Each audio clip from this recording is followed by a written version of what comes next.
बिस्मिल्लाहिर्रहमानिर्रहीम, अस्सलाम वालेकुम। आप देख रहे हैं मुझे मेरे यूट्यूब चैनल पर और मैं मुज़म्मिल अवान हूँ। इमरान खान साहब को तोशाखाना फौजदारी केस में 3 साल कैद की सज़ा और 1 लाख रुपये जुर्माने की सज़ा सुना दी गई। वो 5 साल के लिए पाकिस्तान की पार्लिमानी सियासत से नॉकआउट हो चुकी हैं और ये फैसला एक्सपेक्टेड था, क्योंकि जितना रिलीफ इमरान खान साहब को इस केस में मिला, जितना उनको सॉफ्ट कॉर्नर के तौर पर इस केस में डील किया गया, इमरान खान साहब ने कोई कसर नहीं छोड़ी झूठ बोलने की। हर केस में वो झूठ बोलते रहे। साइफर में उन्होंने झूठ बोला, तोशाखाना केस में वो झूठ बोलते रहे, उसके बाद फॉरेन फंडिंग केस में वो झूठ बोलते रहे। तो फिर भी उनको इतना रिलीफ मिलता रहा, यहाँ तक कि जज ने उनको मुकम्मल सफाई का मौका देने के लिए कहा कि जी आप जो अपने बयान में कहना चाहते हैं, जो आप रिकॉर्ड करवाना चाहते हैं, वो आप कह सकते हैं। लेकिन इमरान खान साहब ने चूँकि इस निज़ाम को मजाक समझा हुआ था और बार बार वो जिस निज़ाम के लाडले थे, आपको पता है ना, 2018 में वो जैसे आए वैसे ही गए। अब ये कोई बात माने या ना माने, लेकिन सर इमरान खान साहब के हवाले से जो जज दिलावर खान साहब ने फैसला दिया है, जिसमें उन्होंने लिखा है कि इमरान खान साहब पर जुर्म साबित होता है, ये झूठ बोलते रहे, ये मिसगाइड करते रहे, ये डिस इन्फॉर्मेशन फैलाते रहे, ये अदालत को बेवकूफ़ बनाते रहे और ये जानते थे कि इनके पास सबूत नहीं है, ये अदालत का कीमती वक्त बर्बाद करते रहे। उन्होंने कहा कि जी इनको 3 साल कैद की सज़ा सुनाई जाती है, इनको फौरी तौर पर गिरफ्तार किया जाए, इनको 1 लाख रुपया जुर्माना भरना पड़ेगा और ये 5 साल के लिए पाकिस्तान की पार्लिमानी सियासत से नॉकआउट हो चुके हैं। जिस तरह यूसुफ रज़ा गिलानी साहब को, जो साबिक वज़ीर-ए-आज़म पाकिस्तान पीपल्स पार्टी के सीनियर रहनुमा, जब वो वज़ीर-ए-आज़म थे तो उनको अदालती बर्खास्त तक की सज़ा सुना दी गई थी और कहा गया था till the rising of the court, till the rising of the court. उनको अदालती कटहरे में खड़ा करके उनको 5 या 6 सेकंड्स के लिए हथकड़ी लगाई गई और उनको सज़ा सुना दी गई और वो 5 साल के लिए नाअहल हो गए। इसी तरह नवाज शरीफ साहब जो हैं, उनको पनामा के केस में 5 रुकनी लार्जर बेंच जो सुप्रीम कोर्ट का बना, 2 जजेस ने पहले ही अपनी राय दे दी। जस्टिस आसफ सईद खोसा जो बेंच के सरबराह थे और जस्टिस गुलजार अहमद, 2 जजेस ने नवाज शरीफ को नाअहल करार दिया और जो 3 जजेस थे, जस्टिस एजाज अफजल, जस्टिस एजाजुल हसन और जस्टिस अजमत सईद शेख,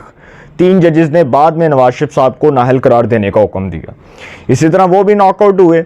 अब इमरान खान साहब को सज़ा सुना दी, ये कोई इतनी बड़ी बात नहीं है। इस पर मीडिया में बड़ी हाइप खड़ी की जा रही है कि जी देखो एक इतना बड़ा पॉपुलर लीडर, उसको सज़ा सुना दी गई, उसको फारिग कर दिया गया। भाई पाकिस्तान का जो जमहूरी निज़ाम है उसमें ये गुंजाइश मौजूद है।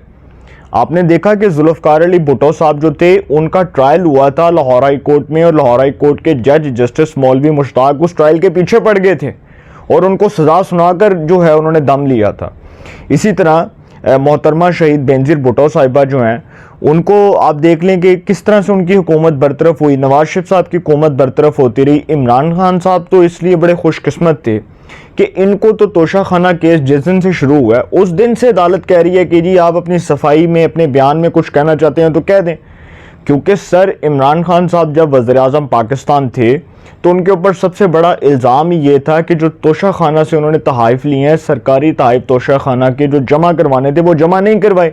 अब वो जिस खरीदार को बेचे, उमर फारूक को, वो सामने आया और उसने बताया कि भाई इतने के बेचे। अब ये चीज़ों से तो ये इंकारी नहीं थे, क्योंकि अदालत के सामने रिकॉर्ड मौजूद था, तमाम रिकॉर्ड की बुनियाद पर बातें हो रही थी और तमाम शवाहिद अदालत के सामने रखे गए। और जो इतने कॉम्पिटेंट लॉयर हैं इमरान खान साहब के, ख्वाजा हारिस साहब, जो किसी तारुफ के मोहताज नहीं है और he is the one of the most competent lawyer, one of the most professional lawyer, और बहुत अच्छा नाम है उनका वकालत में। उनके ऊपर कोई दुश्मन भी उंगली नहीं उठा सकता। उन्होंने जिस अच्छे तरीके से, जिस शाइस्ता अंदाज में उन्होंने इस केस को अदालत के सामने पेश किया, इसकी मिसाल नहीं मिलती, इसकी नज़ीर नहीं मिलती कि बहुत अच्छे तरीके से वो इस केस को डील करते रहे और अदालत के सामने उन्होंने तमाम पॉइंट्स रखे, लीगल पॉइंट्स उन्होंने रेज़ किए। और जो अब तक ये कहा जा रहा था इमरान खान साहब के, वो जो कह रहे थे इमरान खान साहब के वो जानशीन और उनके पार्टी के रहनुमा, फिर इमरान खान साहब खुद ये कह रहे थे कि चूंकि ये केस दिलावर खान से ट्रांसफ़र कर दिया जाए किसी और जज को, और इस्लामाबाद हाई कोर्ट ने इमरान खान साहब की ये इस्तदा इस बुनियाद पर मुस्तरद कर दी कि इमरान खान साहब की इस बात में वज़न नहीं है और जज दिलावर खान जो हैं वो मेरिट के मुताबिक फ़ैसला देंगे, वो ही इस केस का फ़ैसला करेंगे। इस्लामाबाद हाई कोर्ट ने सिर्फ इमरान खान साहब को इस बुनियाद पर रिलीफ दिया कि भाई आप अगर अपने बयान में, अपनी सफाई में कोई बात करना चाहते हैं तो आप कर सकते हैं, लेकिन वो इमरान खान साहब को पता था कि भाई चूट चुताली चूट, मेरे पास है ही कुछ नहीं बोलने के लिए, अब मैं क्या बोलूँ अदालत के सामने, क्या सफाई पेश करूँ, क्या बयान दूँ अपना। लेकिन वो आपको पता है कि फिर इन्होंने एक प्रोपेगेंडा किया जज साहब के ख़िलाफ़ कि वो जो जज है ना दिलावर खान, वो फेसबुक पे पोस्टें लगाता है हमारे ख़िलाफ़, तो वो फेसबुक पे हमारे ख़िलाफ़ वो पोस्ट लगाता है, वो हमारे ख़िलाफ़ है, तो लिहाजा जी इस बुनियाद पर केस ट्रांसफ़र कर दिया जाए। अब जज साहब को ये पता चला, जब जज साहब को इस बात का इल्म हुआ कि ये जो फेसबुक आईडी मेरे नाम से मंसूब है ये जाली है, ये फेक है, तो उन्होंने इस्लामाबाद हाई कोर्ट के सामने ये मौक़िफ़ रखा और इस बात को वज़न के तौर पर उठाया और कहा कि आप इस हवाले से तहकीकात करवाएं। तो इस्लामाबाद हाई कोर्ट ने FIA को और साइबर क्राइम को इस बात पर पाबंद किया कि आपने जज की फेसबुक आईडी से मुतल्लिक तहकीकात करनी है कि ये जज को बदनाम करने के लिए ये जो मुनज़्ज़म प्रोपेगेंडा हो रहा है ये किस बुनियाद पर हो रहा है। अब वो जो फेसबुक आईडी थी उस हवाले से वकील इलेक्शन कमीशन अमजद परवेज़ साहब जो हैं उन्होंने भी इलेक्शन कमीशन का मौक़िफ़ रखा और बताया, और उन्होंने कहा कि जी इस हवाले से सिर्फ जज को इस बुनियाद पर बदनाम किया जा रहा है कि जज के वक़ार को ठेस पहुंचाई जाए, उसकी इज़्ज़त को दागदार किया जाए, उसकी शोहरत को दागदार किया जाए, सिर्फ इस बुनियाद पर यह सारा कुछ हो रहा है। लेकिन सर इस केस का इख्तिताम बहुत भयानक हुआ और इमरान खान साहब जो हैं उनको 3 साल कैद की सज़ा और उनको गिरफ्तार करने का हुक्म जारी कर दिया गया। 1 लाख रुपया जुर्माना भरें वो, और वो 5 साल के लिए पाकिस्तान की पार्लिमानी सियासत से नॉकआउट हो चुके हैं। अब उनके कोई हमायत में आकर बोले, कोई उनके मुखालफ आकर बोले, कोई जो मर्जी आकर स्टेटमेंट दे, लेकिन सर सच यही है कि इमरान खान साहब को इस केस ने यहाँ पर ला खड़ा किया है कि उनकी जो सियासत है वो दागदार हो गई है, वो तबाह बर्बाद हो गई है। अब इमरान खान साहब के पास सिर्फ सफाई में बात करने के लिए एक मौका रह गया और वो ये कि अपना वो जुर्म साबित कर लें और वो कह दें कि जी भाई मैंने जुर्म किया है, सुप्रीम कोर्ट में जाना है, 1000 बार जाएं, वहाँ पर जाकर दरख्वास्त दें, क्योंकि वहाँ से भी उनको रिलीफ नहीं मिला।